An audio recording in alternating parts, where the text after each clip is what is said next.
kamusta na kayo mga ka-reels sa ka-meta world, mga meta world? Meron update si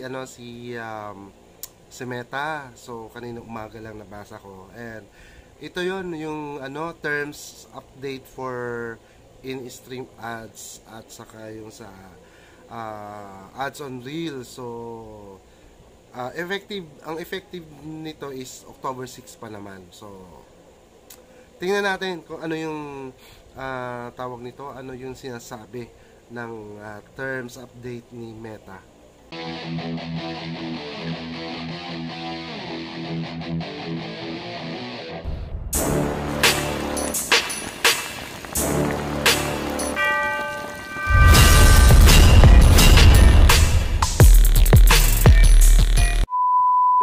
So tingnan natin guys yung sinasabi ni Meta na terms update for in-stream ads.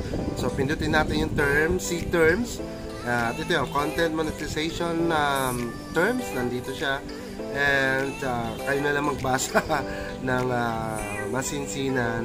Pero gusto ko lang bigyan ng pansin yung kapag bago ka pang na set up sa in-stream ads or sa ads on Reels, meron siyang time frame para maayos mo yung payout settings. Kasi kung wala kang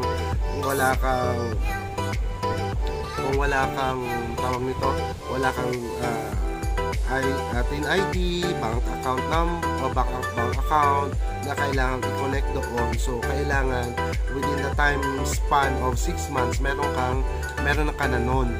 So sa 6 months, pag hindi nyo na comply yung lahat ng kinita mo within 6 months, hindi mo makukuha, forfeited ni Meta. So sayang yun. So within 6 months dapat maasikaso mo yung TIN BIR, yung tax income number, at saka yung account number mo na may connect doon.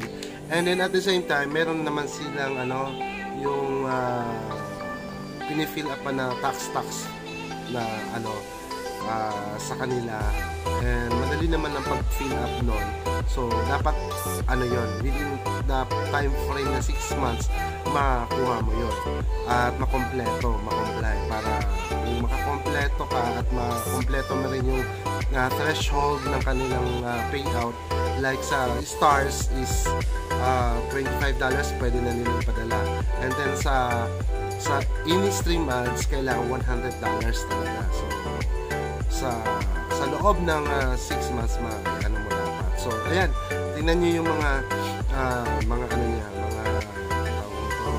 terms, isa-isahin lang natin. So gusto ko lang focus dun sa furthermore, in the event the payment due to you would be less than 100, Meta reserves the right to roll such payment over month to month. So ibig sabihin, yung kailangan niyang bayaran niya na halimbawa hindi ka nakakuha ng $100 in a month, halimbawa naka $25 ka lang ngayon sa in-stream ads to, niya yan, i-roll month to month. So ibig sabihin, kung kumpleto ka naman sa requirements, okay yung payout settings mo, wala namang problema. Inaantay lang ni Meta na makumpleto yung $100 para maipasok niya doon sa iyong account. So at if in case na hindi mo siya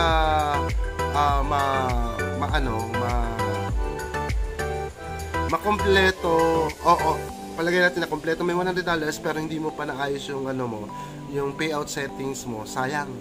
6 months pa naman binigay niya at hindi mo naasikaso, sayang yun, mako-forfeit mo yun.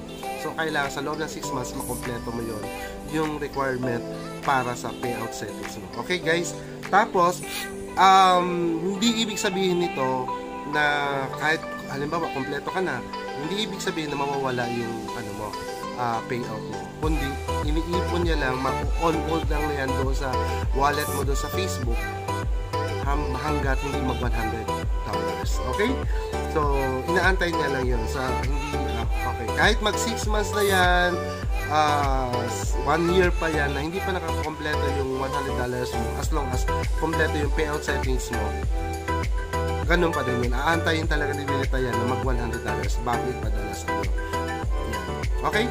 So, yun lang ano, kasi marami ako nakausap na nangamba, baka mawala daw yung payout nila. So, yan. So, basahin nyo na lang. Alam ko, meron kayo dyan mga meta update sa inyo, guys. So, yun lang gusto ko ibigyan ng pansin na kailangan yung payout settings nyo within 6 months, maayos nyo na. So, kung walang PIN number kayo, wala kayong account number, sa loob na dapat ayusin nyo yan. So, marami namang mga paraan na madaling makakuha ng PIN number, ng bank account number online, marami na rin. So, yun lang, guys. Focus on the goal lang tayo, guys, at pagpatuloy lang tayo sa ating mga ginagawa. See you next video.